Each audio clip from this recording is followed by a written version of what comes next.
Gwen Ifill was a groundbreaking journalist who covered the White House, Congress, and national campaigns during 3 decades for the Washington Post, the New York Times, NBC, and most prominently, PBS, as a weekly anchor of the NewsHour show. Good evening. I'm Gwen Ifill of the PBS NewsHour. Born in 1955 from humble beginnings in Queens, New York, Gwen was the daughter of immigrants and was one of 6 siblings.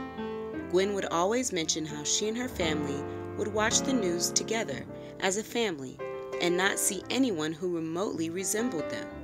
There were no women and no people of color. Despite that, in 1964, at the age of 9 years old, Gwen realized that she wanted to become a journalist, the same year that Congress passed the Civil Rights Act.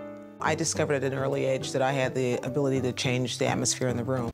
Her father, a pastor from Panama, was very involved in the politics of the 1960s. He became a pastor in the African Methodist Episcopal Church. Her mother was a homemaker from Barbados. Both her father and her mother were her pillars of strength, as of course was her religion. Because of her curiosity and her passion for storytelling and helping people understand what was going on in the world around them, Gwen began her career as a reporter in the late 1970s. She wrote for various newspapers, including The Times, and quickly developed a niche for herself as a political journalist at a time when Black journalists and Black female reporters were rare. Gwen eventually made the transition to television.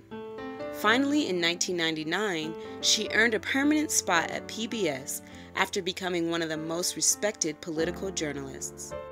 She was also the first African-American woman to moderate a vice presidential debate and to host a major weekly political affairs program.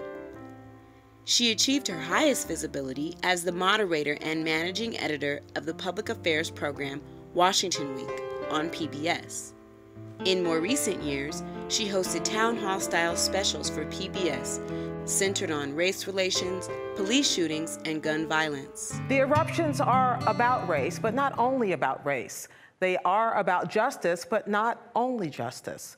They periodically inflame a persistent bruise that refuses to heal, and certainly never will until we learn to talk to each other, not at each other. Gwen remained in the forefront of journalism as a Black woman in the field dominated by white men. She told an audience of journalism students in 2013, "Diversity is essential to the success of the news industry, and journalists must include diverse voices in their coverage in order to reach a broader audience." As a co-host and co-managing editor of PBS's NewsHour, she hoped to become the role model that she lacked as a young girl.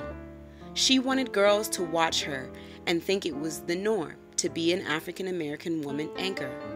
For young women of color looking for a role model, she was it. And as a pioneer for young women, her successful career inspired an entire generation of women of color to pursue journalism.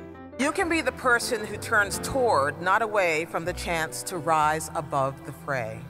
And you can be the person who trains yet another generation to do better at it than you did. Gwen believed that the search for truth and the search for justice were not incompatible, and were in fact essential. And as a result of that, she authored the book, The Breakthrough: Politics and Race in the Age of Obama, in 2009, which traced a post-civil rights generation of African-American politics. When her health deteriorated, she still managed to keep her strength and resilience. Gwen Ifill died on November 14, 2016, in Washington, D.C., and she remains one of the most prominent TV anchors of her generation. She was only 61 years old.